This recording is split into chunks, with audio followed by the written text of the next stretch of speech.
What's up, everybody? Tom Pelissero here with Judd Zulgad. Shortly after the Vikings, let's double check this, Judd. They lose 24-20 in a game that they absolutely dominated in the first half to go in. They have a 17-0 lead. And the only thing you heard from players in the locker room after was, we didn't play 60 minutes. They wanted it more than we did. I don't know entirely what to make of that, but no one could point to anything schematically that came apart. They made a ton of mistakes, obviously, in the second half of this game. But the fact that they, once again, couldn't close out a game. This was not last week. Last week they caught a few breaks in the first half against San Diego. This was a game they absolutely dominated for 30 minutes, and it came apart. Well, there's two factors here. They dominated the game because Tampa Bay's game plan was atrocious. The Buccaneers were awful in the first half. I hope they were chewed out thoroughly by Raheem Morris at halftime because they deserved it. They came out, Josh Freeman too, in the second half, like they had been chewed out. I am not surprised, Tom, and I think you'd agree with this. I'm not surprised the Vikings are where they are, 0-2. I am surprised how they've got here. Last week, 17-7 at the half, and like you said, that was a much better San Diego team than this is a Tampa Bay team. They're on the road, so you know what? Teams like the Vikings are going to blow leads. However, you're not going to, or you shouldn't blow a lead like they did today. That was embarrassing. In 0-2, this team got up to an 0-2 start, and it was a good team. And guys in the locker room were furious. They were angry. Before we went in the locker room, you could hear stuff being thrown. This was a locker room that, honestly, my feeling is guys have no clue what's happened. They think they might know what's happened. They want to watch the film. But there wasn't an anger. There's frustration, and even, I hate to use this word this early, but resignation. That there's some guys on this team that know this team is just not that good. They are in a bit of a rebuilding phase. So, unlike 08 when guys were really, really mad, a few guys were mad today, but a lot of guys just sort of said, we got to play a full game. I mean, for a professional athlete to say that, that's not a positive thing. You guys were saying some things I think are warning signs, which is we didn't play for hard for 60 minutes. Yeah. That we gave the game away. You hear things like that they wanted it more than we did. You hear those sorts of things. Those are cliches. And and they are cliches, but you also, those are not things you want to hear early on in the season. I don't think you want to have the idea that that somehow their effort level wasn't where it needed to be. Chad Greenway brought up, maybe it's our conditioning. He doesn't know. Nobody has a clear answer for it. It's one thing to be out-schemed and out-played. That's the point. Right. Nobody has an answer. Guys literally are grasping at straws for what happened today. And you know, we're 2 games into the season, Tom. They've had a full training camp. You should be able to figure out, okay, we blew this lead. Here's why we blew it. Nobody, as far as I can tell, really has the ability right now to step up and say, guys, this ends here. We're too good a team for this. And you know why? Because nobody knows how good this team is. And I've contended all along, and I think you agree with me. This is a 6-8 win team, and that is the reality of what this team is. Oh, we looked it up. They've started 0-2 11 times in history now. They've had only one season in which they've rebounded and made the playoffs, which was 08. And stats say it's incredibly tough, right? Right. And something like 14% of the playoff teams have started off 0-2, and 4 of those seasons the coach ended up fired. Leslie Frazier's not going to be fired in all of this. Correct. Now, if they go 0-16, maybe, but they're not going to be an 0-16 team. I think, though, what we have to look at here is Leslie Frazier sold them on the belief that this team can be good. But if you talk to people within the league, no one thinks this team is better than average. They have a lot of holes, and in this game, when you have veteran players making big mistakes. Brian Robinson jumps offside. They end up driving for a field goal. And that also took out what would have been a fumble and a recovery, I believe it was, for the Vikings deep in Tampa Bay territory. Yes. Could be a huge momentum-changing play. Jared Allen takes a personal foul penalty. Lorenzo Booker brings a ball out from 9 yards deep in the end zone for no apparent reason and backs him up on a drive. Donovan McNabb tries to throw a smoke route, but it almost gets picked off. The same almost exact play that he tried to throw on the first play against San Diego.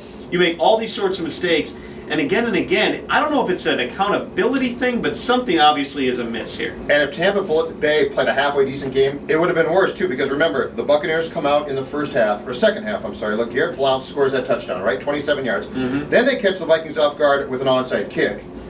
Tampa Bay moves down the field, should have scored, except Freeman throws a terrible pass that's picked off by Hussein And Abdullah. I still, as I wrote on Twitter, I think Kellen Winslow is supposed to come underneath, and that's where Freeman thinks he's coming. He kind of gave up on the route. Fact of the matter is, they gave up a 17-point lead at home today against a team that I don't think is that good in Tampa Bay. I think that they're a better team. They're the better team than the Vikings. They are, but they're still not that good, and that's what's disturbing to me. You go on the road against San Diego, okay, you're against a good team in a visiting stadium. You don't like to lose that game, but you know what? If you come back today and you're 1-1 after today's game, you say that was a tough loss. We learned from it.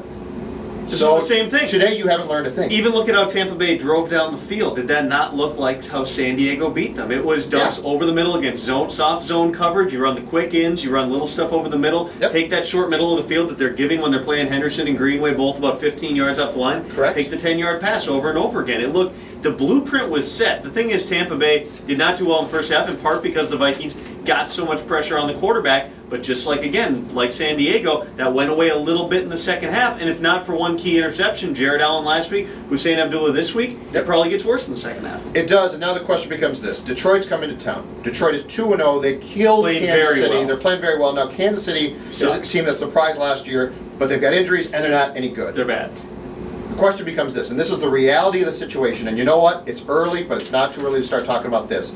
At what point, if you lose to Detroit next week, do you accept the fact that you are in a rebuilding year, which I've said all along, and do you look for the exit plan from McNabb to play Ponder, and you've got to start playing your younger guys. Week 4 at Kansas City, and you're going to drop Ponder? No, you know what? You put Ponder in when you're convinced he can play now, if this continues, and I think it's going to continue.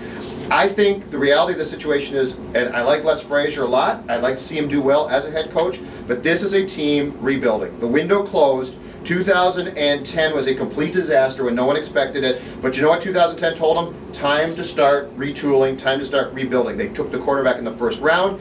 McNabb's playing on the cheap, and at some point you're going to have to create an exit plan there. And for anybody else on this roster that you don't feel will be around for the long term, you are going to have to look seriously at playing your young guys, because you know what? 1 or 2 victories for this team is not going to do the trick. It will fool them into thinking they're good. This team needs to start rebuilding as soon as possible. For those people who might not want all doom and gloom, Adrian Peterson's good. Yeah, he's great. But you know what? You know what? He just signed a 7-year extension, and you've got to get good again so that Adrian being good can benefit this team. Mm-hmm. Adrian Peterson is useless for himself and the fans if this team is not good, right?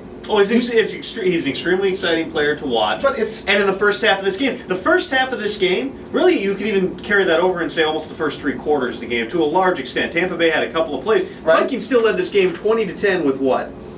9:41 to go in the fourth quarter. And you know what Ryan Longwell kicks a field goal. Up until that point, this was exactly the recipe that Leslie Frazier thinks can win, which is a heavy dose of Adrian Peterson, a short passing game because you still can't throw the ball down the field, and play good defense. What happened? They got soft on defense. They made several key mistakes. Guys taking bad penalties. It really was. It couldn't have been a whole lot more like San Diego. Now, how much does the return of Kevin Williams help? Because I'll say this: Pat Williams gone. We've talked about that. He's not coming back. Kevin out for the first 2 games. He'll be back against Detroit. Teams have attacked those defensive tackles because they know they can go at him. You had a really interesting piece about the defensive tackles and how things have shaken out so far on 1500ESPN.com this previous week, but Kevin Williams back. It's going to help. I'm still not convinced, though, that that's going to help you enough to turn around what's going to happen this season. Not to mention, is he healthy?